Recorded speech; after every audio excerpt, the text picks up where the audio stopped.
काश्मीरापासून कन्याकुमारी पर्यंत पसरलेल्या भारत भूमीला वंदन करून मी पलक कोकाटे माझे मनोगत व्यक्त करत आहे। खून कहो किस मतलब का जिसमें उबाल का नाम नहीं, वो खून कहो किस मतलब का आ सके देश के काम नहीं, वो खून कहो किस मतलब का जिसमें जीवन न रमानी है, जो पर्वत बन के बहता है वो खून नहीं वो पानी है। उसी दिन लोगों ने सही सही खून की कीमत पहचानी थी जिस दिन सुभाष ने बर्मा में जाकर मांगी उनसे कुर्बानी की। बड़े स्वतंत्रता की खातिर बलिदान तुम्हें करना होगा, तुम बहुत जी चुके जग में लेकिन आगे तुम्हें मरना होगा।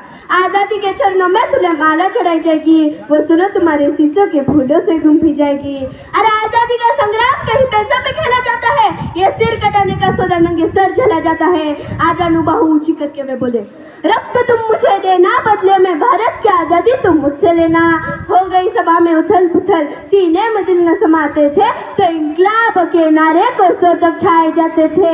हम देंगे देंगे रक्त, बस यही शब्द सुनाई देते थे। रण में जाने के लिए युवक खड़े तैयार दिखाई देते थे।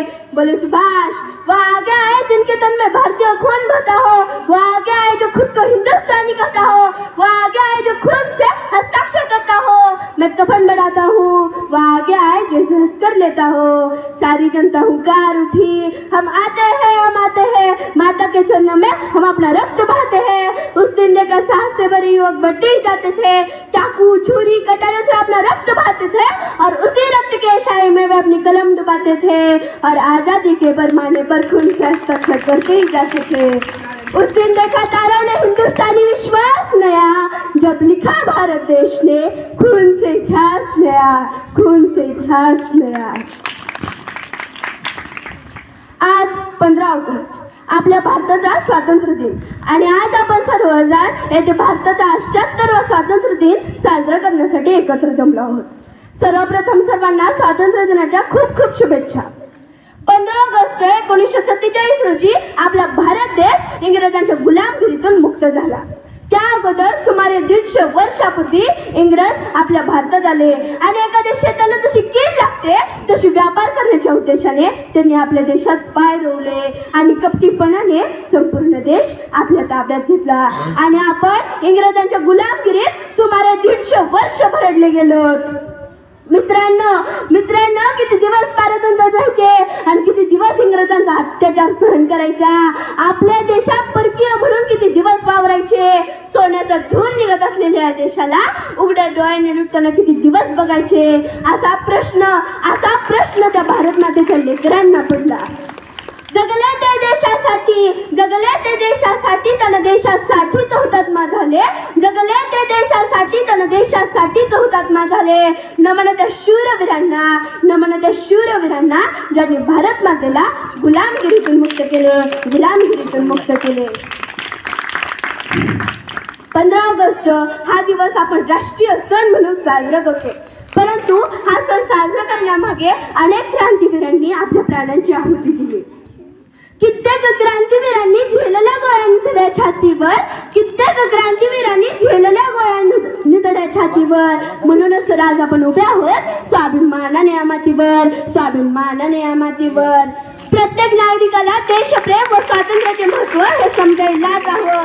राष्ट्र हा माझा धर्म, राष्ट्र हा माझा प्रपंच आणि राष्ट्र हेच माझे सर्वस्व, ही एकमेव भावना त्या क्रांतिवीरांनी आपल्या उरात भरली, म्हणूनच तर हा देश स्वतंत्र झाला। 15 ऑगस्ट हा दिवस त्या क्रांतिवीरांना आठवायचा आहे। नेमतीने परत मातृभूमीला सागरा प्राण तळमळला अशी साथ घालणाऱ्या त्या वीर सावरकरांना आठवायचं आहे। मेरी झांसी नहीं दूंगी असे खडसावून इंग्रजांना सांगणाऱ्या, पोटच्या पोराला पाठीवर घेऊन लढणाऱ्या त्या वीर क्रांतिवीरा राणी लक्ष्मीबाई यांना आठवायचं आहे। इन्क्लाब जिंदाबाद असे म्हणून ब्रिटिशांना सळो की पळो करून सोडणाऱ्या स्वतःच्या प्रपंचाची पर्वा न करता हसत फासावर जाणाऱ्या त्या भगतसिंग, राजगुरू आणि चंद्रशेखर यांना आठवायचं आहे। सत्याग्रहाच्या मार्गाने आणि असहकार चळवळीच्या मार्गाने ब्रिटिश सरकारला अखेर भारत सोडण्यास भाग पाडणाऱ्या त्या गांधीजींना आठवायचं आहे। स्वराज्य हा माझा जन्मसिद्ध हक्क आहे आणि तो मी मिळवणारच अशी सिंहगर्जना करणाऱ्या त्या लोकमान्य टिळकांना आठवायचं आहे। जन्मभूमीकडे धाव घेतली, जन्मभूमीकडे धाव घेतली, सोडून आपले माता पिता, जन्मभूमीकडे धाव घेतली, सोडून आपले माता पिता, आयुष्याची होळी केली, आयुष्याची होळी केली, स्वतः रचली आपली चिता, देशासाठी शहीद होऊने अखंड केली भारत माता, देशासाठी शहीद होऊने अखंड केली भारत माता, शूरवीरांच्या पराक्रमाची चला गाऊया गौरवगाथा, चला गाऊया गौरवगाथा. भारत हा नैसर्गिक साधन संपत्ती आणि खनिज समृद्ध देश आहे. माती हिमालय उभा आहे, पायी सागराच्या लाटा लोळण घालत आहेत. आपल्या देशातून गंगा, यमुना, ब्रह्मपुत्रा यासारख्या रक्तवाहिन्या वाहत आहेत. पक्षी नवी भरारी घेतो आहे. सैनिक आणि जवान डोळ्यात तेल घालून देशाचे सीमा रक्षण करत आहेत. आपल्या देशाला कुल्लू, मनाली, उटी, शिमला यासारखी समृद्ध पर्यटन स्थळे लाभले आहेत. एकूणच आपला भारत देश सुजलाम सुफलाम आहे, सुजलाम सुफलाम आहे. ज्याचा मुकुट आहे हिमालय जिथे वाहते गंगा, ज्याचा मुकुट आहे हिमालय जिथे वाहते गंगा, आणि जिथे विविधतेत एकता, तोच भारत देश माझा, तोच भारत देश माझा. आपल्या देशाला पौराणिक आणि ऐतिहासिक संस्कृतीचा वारसा लाभला आहे.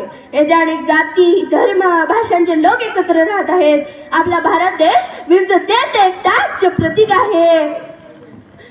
मजहब नहीं सिखाता आपस में बैर रखना, मजहब नहीं सिखाता आपस में बैर रखना, हिंदी है हम, हिंदी है हम, वतन है हिंदुस्ता हमारा, वतन है हिंदुस्ता हमारा.